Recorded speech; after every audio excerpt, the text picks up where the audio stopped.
दीदी देखो, हमें आखिरकार तनख्वाह मिल ही गई। और हमें भी पगार मिल गई, वो भी पूरे 7,000 रुपए। अरे वाह, ये तो बहुत खुशी की बात है। मुनिया, तू एक काम कर बिटिया, जाके खेल जा। अरे तो बहुत खुशी का बात है, हमको भी तनख्वाह मिल गया है। हमको भी पगार मिला पूरे 6,000 रुपये। देखो, एक काम कर, तू पगार दे, तू भी पगार दे। 19,000। ये तीनों की तनख्वाह मिला के 19,000 रुपए? ये क्या चल रहा है मेरे ऑफिस में? 19,000 रुपए हमारे पास आ गए हैं। अब ना मुसीबत खत्म हो जाएगा। अब हम एक काम करेंगे, सबसे पहले ना हमारा मुनिया का तबीयत खराब है, हम उसके लिए अच्छा डॉक्टर से दवाई लेंगे, है ना? दीदी ये सब तो ठीक है, लेकिन सबसे पहले ना आप इस मकान मालिक का पैसा देना, क्योंकि वो रोज आता है और जलील करता है। 3 महीने से उसको पैसा नहीं दिया है। लगता है अगर इस महीने हिसाब नहीं किए ना तो हमें घर में रहने भी नहीं देगा वो। अरे बाप रे, ये तो हम भूल ही गए थे कि मकान मालिक का 3 महीने का किराया बकाया है, वो भी देना है 9,000 रुपया। और दीदी जो राशन वाला है ना, उसके भी पैसे देने हैं, वो कुछ भी देने से मना कर देता है उधारी पे। और एक पंखा भी ले लेंगे, बहुत गर्मी है ना, और छोटी को भी गर्मी लगती है। हाँ बहना, एक तो पंखा भी लेकर आएंगे, अच्छा वाला। का है ना, गर्मी हम तो बड़े लोग हैं, हम तो झेल लेते हैं। ये हमारी मुनिया है ना, ये नहीं झेल पाती है। इसके लिए बढ़िया दवाई और बढ़िया पंखा लाएंगे, जिससे हमारी बिटिया को कोनो तकलीफ ना हो। अब सारा मुसीबत खत्म हो जाएगा। हाँ, सब ठीक हो जाएगा। हाँ, थोड़ा पैसा कम है, पर तुम लोग निराश मत हो। एक दिन हम अच्छा नौकरी करेंगे, जहाँ 15-15, 20-20 हजार रुपए हमारा सैलरी हुआ करेगा ना, हम वहाँ काम करेंगे। अभी तुम अपना मन निराश मत करो, ठीक है? हाँ भाई, क्या बातें हो रही है यहाँ पे? साहब, नमस्ते साहब। वो पगार मिला है ना, तो गिन रहे थे। अच्छा, तो तनख्वाह मिली है तुम लोगों की? कितनी तनख्वाह है तुम्हारी? जी मिल गई पगार। हमारी 6 है, बहन की 6 है और भैया की 7 है। 7,000, 6,000, 6,000, मतलब कोई छुट्टी वगैरह ली थी क्या तुम लोगों ने? छुट्टी? नहीं साहब, हम तो छुट्टी नहीं करे। ए भाई, तू तो छुट्टी नहीं किया है ना? नहीं साहब, हम तो कभी छुट्टी करते ही नहीं है। अच्छा, तो फिर पक्का कोई एडवांस लिया होगा, तभी तो तुम्हारे पैसे कटे हैं। नहीं साहब, हमने कोई एडवांस नहीं लिया, और एडवांस मांगने के लिए हम गए भी थे, तब साहब ने मना कर दिया था, कहते कोई एडवांस नहीं मिलेगा। पक्का तुम लोगों की तनख्वाह इतनी है? हमारा तनख्वाह इतना ही है। 8 महीने पहले हम तीनों भाई बहन कंपनी में लगे थे, तीनों की सैलरी उतनी ही है 8 महीने से। एक काम करो, पैसे देना। पैसा? काहे साहब? जितना बोला सिर्फ उतना सुनो, उससे ज्यादा बोलने की कोई जरूरत नहीं है। साहब, कोई गलती हो गई का हमसे? मैंने बोला ना, मेरे ऑफिस में आके ले जाना, वहाँ तुम्हें पता लग जाएगा किसकी क्या गलती है। अरे बाप रे, कोई गलती हो गई का हमसे? ना हमने कोई गलती करी, तू भी हमारे साथ ही रहती है, तू भी कोनो गलती नहीं कर सकती का रे? तू कोई गलती किया है? चोरी किया है? दफ्तर में जल्दी पता नहीं तो मारेंगे। अरे हम क्यों कुछ करेंगे, हम तो ऑफिस से पैसा लेके सीधा आपके पास आए हैं कि आपको पैसा देंगे और सब कुछ ठीक हो जाएगा, और आप हम पे इल्जाम लगा रहे हो। हम कुछ नहीं किए हैं। अच्छा, फिर देखते हैं क्या बात है। अच्छा तू एक काम कर, तू हमारे साथ दफ्तर मत चल, कहा है ना गर्मी बहुत है, बहुत धूप हो रही है। बात तू मुनिया को ले, तू घर जा सीधा, ठीक है? पानी पी ठंडा, थोड़ा इसको आराम मिलेगा। हाँ, मैं और छोटी जरा दफ्तर से होकर आते हैं, देखते हैं क्या बात है। पगार भी तो वापस लेना है, वरना लोग खा जाएंगे हमें कर्जे वाले। ठीक है, हम मुनिया का ख्याल रखेंगे, आप लोग हिसाब किताब करके अच्छे से आ जाना। जी सर, बुलाया आपने? आ जा तुम, मैंने तुम बुलाया। फाइल ले, ये लीजिए। हाँ, एक चीज मुझे तुमसे और पूछना था, सारे मजदूरों की सैलरी दे दी तुमने? जी सर, मैंने सारे मजदूरों की सैलरी दे दी। इवन मैं उनकी सैलरी उनका पसीना सूखने से पहले ही दे देता हूँ। बहुत अच्छी बात है कि मजदूरों का काम खत्म होते तुम उनकी तनख्वाह देते हो। तुमने पक्का सबकी सैलरी दे दी ना? जी सर, मैंने सारे मजदूरों की सैलरी अपने हाथों से दी है, आप टेंशन मत लीजिए, सबको सैलरी मिल गई है। अच्छा, वो जो एक ही परिवार से जो आते हैं, 2 बहनें 1 भाई है, उनकी भी सैलरी दे दी? उनको शायद तुमने हायर किया था। हाँ, उनको भी मिल गई। जब सबको मिल गई तो उन्हें क्यों छोड़ूंगा, उनको भी देती। जहाँ मेरा घर था ना पुराना वाला, वो वहीं पर रहते थे, गरीब घर से थे, तो मैंने सोचा अपने यहाँ पर काम पे लगा लेता हूँ, 2-4 पैसे कमा लेंगे और अपनी ज़िंदगी गुजार लेंगे। अच्छा, तो तुमने उनकी सैलरी दे दी। एक बार मैंने उन्हें बुला रखा है, गार्ड को भेजा था उनको बुलाने के लिए। मैंने ये सोचा था कि उनसे मेरी बात भी नहीं हो पाई थी, और तुम्हारे सामने एक बार बात हो जाती, सैलरी वगैरह की सारी डिस्कशन हो जाती तो अच्छा भी रहता। तो बस इसलिए मैंने उनको बुला रखा है एक बार। अरे सर, उनको बुलाने की क्या ज़रूरत है, और वैसे भी अब तो टाइम ओवर हो चुका है, वो चले भी गए होंगे अपने घर पर। हाँ मुझे पता है वो घर जा चुके हैं, तभी मैंने गार्ड को भेजा उनको घर से बुलाने के लिए।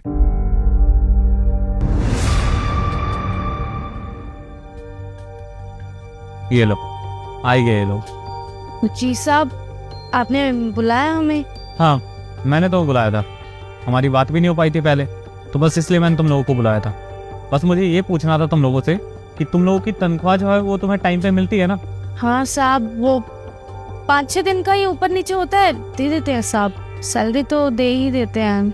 चलो बहुत अच्छी बात है जतिन। और क्या तनख्वाह है तुम लोगों की? हम भाई बहनों की, हमारे 6,000 है, बहन की भी 6 और भाई की 7 है। अरे ये क्या बोले जा रहे हो तुम? झूठ क्यों बोल रहे हो सर से? जो एग्जैक्ट सैलरी है अपनी वो बताओ ना। सर मैं बताता हूँ आपको इनकी सैलरी कितनी है। ये जो दोनों लड़कियां हैं ना, इनमें से उस वाली लड़की की 15,000 रुपये सैलरी है, इसकी 10,000 रुपये, और इसका जो भाई है ना बड़ा वाला, उसकी भी 15,000 रुपये सैलरी है। अरे झूठ हम काहे बोलेंगे साहब, झूठ तो आप बोल रहे हैं। आप क्या कह रहे हैं? हमारा पगार 15,000 है, बहन का 10,000 और भाई का भी 15,000। साहब झूठ मत बोलिए। बड़े साहब, हम जब से यहाँ नौकरी पे लगे हैं ना, हम तीनों भाई बहनों को इन्होंने यही सैलरी दिया है जो हम आपको बताए थे, 6,000, 6,000 और 7,000। अरे झूठ तो ये बोल रहे हैं, न जाने काहे झूठ बोल रहे हैं आपके सामने। अरे बस करो, अब छुट्टियां करोगे तो पैसे तो काटूंगा ही ना, ऐसे फ्री फंड के पैसे थोड़ी ना मिलते हैं। अरे मैं भी यहाँ का सुपरवाइजर हूँ, अगर मैं भी छुट्टी करता हूँ ना तो मेरे भी पैसे कटते हैं, तुम्हारे क्यों नहीं कटेंगे? तुम छुट्टी करोगे तो पैसे कटेंगे। सही बात है, सही कह रहे हो जतिन तुम। अगर छुट्टी करोगे तुम लोग तो सैलरी तो कटेगी, लेकिन ऐसे तुम लोगों ने कितनी छुट्टी कर ली? सिर्फ 10-12 दिन ही काम पे आए हो क्या? पूरे महीने तुम लोगों ने छुट्टी कर ली तो तनख्वाह तो कटेगी। नहीं नहीं साहब, हम कोई छुट्टी नहीं करते, हम तो बल्कि ना ज्यादा टाइम लगा के जाते हैं, वो ओवर टाइम बोलते हैं ना, हाँ हम वही लगा के जाते हैं। हम इसलिए लगाते हैं क्योंकि दीदी की बच्ची छोटी है, वो कल को स्कूल जाएगी तो ज्यादा पैसे लगेंगे ना, इसलिए हम पैसे जोड़ने के लिए ओवर टाइम लगाते हैं। छुट्टी की तो दूर की बात है, हम कोई छुट्टी नहीं करते। ए चुप कर। सर ये झूठ बोल रही है आपके सामने, पता नहीं क्या हो गया है, पूरी सैलरी देता हूँ ना फिर भी पता नहीं कैसा जमाना आ गया है। एक तो अपना समझ कर इनको काम पे रखा, ऊपर से मेरे बारे में ही जहर बोल रही है सर के मन में। सर मैं बताता हूँ आपको, ये जो लड़की है ना जो बोल रही है आपसे कि सैलरी नहीं देता, ये ना एक भी काम ढंग का नहीं करती है। एक तो इसके बच्चे की तबीयत खराब हो जाती है हर महीने, और हफ्ते हफ्ते ये छुट्टी कर लेती है, और ये लड़की इसको एक काम के लिए बोलो 2 काम बिगाड़ के आ जाती है। और इसका भाई तो हमेशा पीकर ही काम करता है, हमेशा नशे में धुत रहता है। साहब आप ना ज्यादा ना बोलिए, देखिए हम लोग गरीब है तो इसका मतलब का हमारी कोई इज्जत नहीं है। अरे हम लोग तब से चुपचाप खड़े होकर सुने जा रहे हैं, आप एक ही झूठे इल्जाम लगाए जा रहे हैं, और अब तो आप हमारे भाई तक आ गए। अरे हमारा भाई जो इतना मेहनती बच्चा है, आज से पहले उसने शराब को हाथ तक नहीं लगाया। अरे माँ बाप नहीं है हमारे, जो हम ऐसो आराम करते हुए बचपन पाले हैं अपना। अरे बिना माँ बाप के पले हैं हम तीनों, हमने कैसे पाला अपने दोनों भाई बहनों को हम जानते हैं, और आपको क्या कहना है? और ऐसा अनाथ बच्चा शराबी बनेगा? अरे शर्म नहीं आई आपको कहते हुए ऐसा? अच्छा तो अब हम समझे कि यहाँ पर खेल का चल रहा है। तो मतलब आपने पिछले 8 महीने से, जब से हमें नौकरी पे रखा है, तब से हम तीनों भाई बहनों को इतना बड़ा झूठ बोला है कि हमारा पगार इतना है, और आप हमारे पगार का आधे से ज्यादा हिस्सा खुद मारते रहे हैं। अब आपको शर्म नहीं आई ऐसा करते हुए? आप समझे साहब, अब पूरा गेम यहाँ चल कर रहा है। अरे आप तो 50,000 से ज्यादा कमाते हैं साहब महीने का, और हम तीनों भाई बहन मिला के 50,000 भी नहीं कमा पाते। आपको क्या लगता है कि आप हमारी सैलरी मार लेंगे और चुपचाप बैठे रहेंगे, हमें कुछ पता नहीं चलेगा, और हम बेवकूफों की तरह गला मजदूरी करते रहेंगे? साहब एक बात बता दें आपको, ये जो आपने हमारा पैसा मारा है ना, ये गरीब की बद्दुआ इकट्ठी की है। अरे हमें तो बेवकूफ बना दिया, लेकिन वो ऊपर वाला उस भगवान को कैसे बेवकूफ बनाएंगे? उसके आगे तो जवाब देना ही पड़ेगा ना, और कोई देखे ना देखे भगवान सब कुछ देखता है साहब। वो जो पैसा आपने हमारा मारा है ना पिछले 8 महीने से, वो पैसा आपको फलेगा नहीं, कहीं ना कहीं जरूर निकलेगा। ये हमारी बद्दुआ है आपको, आपने हम गरीबों का दिल दुखाया है, आपको ये पैसा कहीं नहीं फलेगा। जतिन क्या सुन रहा हूँ मैं ये सब? सर मैं आपको सच्ची सच्ची बता रहा हूँ, एक नंबर की झूठी है ये दोनों की दोनों।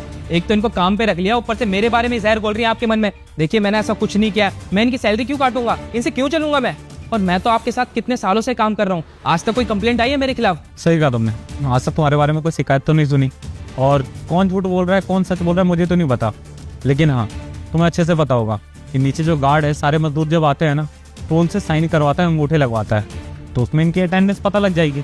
उसको मैंने मैसेज करके बता दिया था कि रजिस्टर लेके आने के लिए, उसमें सब कुछ दिख जाएगा, दूध का दूध और पानी का पानी। और हाँ, अगर तुम लोग गलत निकले ना तो तुम्हारी तो नौकरी गई। और हाँ जतिन, तुम अगर झूठ बोल रहे होगे ना तो पिछले 2 महीने की जो सैलरी तुम्हारी पेंडिंग है वो तो तुम्हें कभी नहीं मिलेगी, साथ ही साथ तुम्हें इनके पैसे लौटाने होंगे और तुम्हारी नौकरी जाएगी। तो अगर अभी भी कुछ सच्चाई है, कौन झूठ बोल रहा है कौन सच, तो मुझे बता दो, शायद मैं बख्श दूँ। नहीं साहब, गार्ड को बुलाने की कोई ज़रूरत नहीं है, मैं बताता हूँ सारी सच्चाई क्या है। दरअसल बात यह है कि मैंने इन्हें काम पे रखा था और आपसे इंटरेक्शन नहीं हुआ था, तो मैंने सोचा इनकी सैलरी में से कुछ पैसे काट लूँगा तो मेरे काम आ जाएंगे। वो क्या है ना, मेरे सर पर बहुत कर्जा है, मुझे अपने घर का लोन भी चुकाना था, तो बस इसीलिए आप इनको कुछ ज़्यादा ही सैलरी दे रहे थे, तो थोड़ा थोड़ा मैंने सोचा मैं अपने पास रख लेता हूँ उनको, और आपको क्या ही पता चलेगा कि मैं इनके पैसे काट रहा हूँ। अरे शर्म आ रही है तुम्हें बोलते हुए, अपने लोन के लिए तुमने इन गरीबों के पैसे काटे। अरे कितनी ज्यादा सैलरी तुम्हारी इन लोगों से, उसके बावजूद तुमने इनके साथ ऐसा किया। अरे अपने बारे में तुमने सोच लिया, कभी इन गरीबों के बारे में सोचा है किस तरीके से वो गुजारा चलाते होंगे? उसकी छोटी बच्ची है, घर किराए पे है, उनका छोटा भाई है, 3 लोगों का परिवार है, कैसे वो लोग गुजारा करते होंगे? और तुम उन्हें 5-5, 6-6 हजार रुपए दे रहे हो। अरे वो यहाँ पे काम करते हैं, ना कि तुमसे भीख मांगने आते हैं जैसा तुमने इनके साथ किया है। अरे शर्म आ रही है तुम्हें एक बार बोलते हुए, और अब तुम क्या बोल रहे हो? थोड़ी सी सैलरी काट ली, तुम्हारे थोड़े से पैसे ना इनके लिए बहुत ज्यादा है। उन पैसों से इनकी जिंदगी कितनी आसान हो जाती ना, तुमने कभी सोचा भी नहीं होगा। तुम तो सिर्फ अपने बारे में सोचते हो। अरे कितने सेल्फिश इंसान हो, तुम्हारे पर मैं भरोसा करता था, कहीं भी जाता था सोचता था कि जतिन है संभाल लेगा, लेकिन मुझे पता नहीं था कि तुम मेरे भरोसे का इतना गलत फायदा उठा रहे हो। मेरी कंपनी में मेरे पीठ पीछे मेरे एम्प्लॉय के साथ इतना घटिया काम कर रहे हो तुम्हें शर्म आ रही है बोलते हुए? और हाँ, ऐसे स्टाफ को ना मैं कंपनी में एक दिन तो क्या 1 सेकंड भी बर्दाश्त नहीं कर सकता। तो तुम्हारे लिए अच्छा यही होगा कि तुम मेरी कंपनी से निकल जाओ, और इनके जो भी पैसे तुमने काटे हैं ना, कल तक का टाइम है तुम्हारे पास, ला के दे देना। नहीं सर, आप ऐसा मत कीजिए, मुझे इस कंपनी में रहने दीजिए, मुझे जॉब से बाहर मत निकालिए। अगर आपने मुझे निकाल दिया ना तो मेरे खाने के बिलाले पड़ जाएंगे, मैं रोड पर आ जाऊँगा, कर्जदार तो मेरे छाती पर चढ़ जाएंगे, मेरे को जान से मार देंगे। प्लीज़ मैं आपके हाथ जोड़ता हूँ, और मैंने जितने भी पैसे लिए ना इनके, मैं सब लौटा दूंगा। आप प्लीज़ मुझे कुछ टाइम दे दीजिए, आइंदा से ऐसी गलती कभी नहीं करूँगा। इनके साथ तो क्या, किसी के साथ भी ऐसी गलती नहीं करूँगा। आप प्लीज़ मुझे माफ़ कर दीजिए और मुझे जॉब से मत निकालिए। अरे तुम कर्जे में आ गए थे, उसमें इनकी क्या गलती थी? अब तुम माफ़ी मांग रहे हो, माफ़ी तो इसलिए मांग रहे हो क्योंकि तुम्हारी गलती थी। इनकी क्या गलती थी? इन बेचारों ने तुम्हारा क्या बिगाड़ा था? इनके बारे में तुमने सोचा, और तुम्हारे बारे में मैं क्यों सोचूं? तुम्हारा परिवार तुम देखो, तुम्हारी जिम्मेदारी तब तक थी जब तक तुम मेरे कंपनी में काम करते थे। मैं कंपनी में काम करने वाले एक स्टाफ को अपने परिवार का सदस्य समझता हूँ, लेकिन तुम मेरे इस भरोसे का ना बहुत गलत फायदा उठा चुकी हो। तुम्हारे लिए अच्छा यही होगा कि तुम यहाँ से निकल जाओ। कल तक इन लोगों के पैसे अगर मेरे टेबल पर नहीं पहुंचे ना, तो अभी तो सिर्फ मैं तुम्हें नौकरी से निकाल रहा हूँ। FIR करने में ना मुझे ज्यादा टाइम नहीं लगेगा, और साथ ही साथ तुम्हें कहीं नौकरी भी नहीं मिलेगी। और मुझे माफ करना तुम लोग, मुझे पता नहीं था कि मेरे कंपनी में मेरा एम्प्लॉय इतना घटिया काम कर रहा है। जिस इंसान के ऊपर मैं इतना भरोसा करता था वही मेरे भरोसे का गलत फायदा उठा रहा था। लेकिन हाँ, तुम लोगों को चिंता करने की कोई जरूरत नहीं है।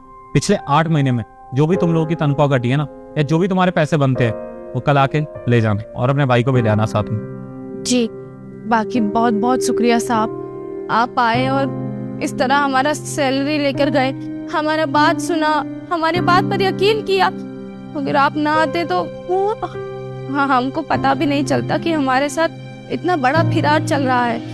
आपका बहुत बहुत शुक्रिया साहब। अगर आज आप नहीं मिलते ना हमें, और हमारी सैलरी भी नहीं लेके आते, तो हमें तो पता ही नहीं चलता कि हमारी सैलरी इतनी है। हम तो वही पागलों की तरह उतनी ही सैलरी में काम करते, उतने ही कम पैसों में अपना गुजारा करते जैसे अभी तक करते आए हैं। ठीक है, जाओ तुम लोग अपना काम करो। जी चल बहन।